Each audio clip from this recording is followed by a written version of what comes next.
अस्सलामुअलैकुम एवरीवन। आज हम देखेंगे कि जीरा राइस कैसे बनाते हैं। तो चलिए स्टार्ट करते हैं। सबसे पहले एक ओनियन हमें चॉप करके लेना है।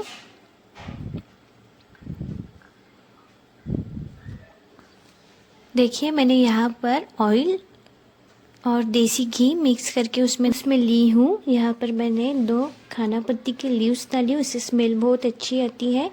साबुत काला मिर्च, जीरा, इलायची उसमें ऐड करना है। नमक अपने टेस्ट के हिसाब से ऐड करेंगे।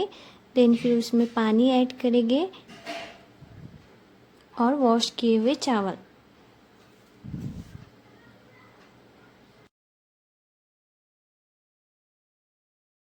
मैंने यहाँ पर चावल में कलर भी ऐड की थी, अगर आपको चाहिए तो आप भी ऐड कर सकते हो।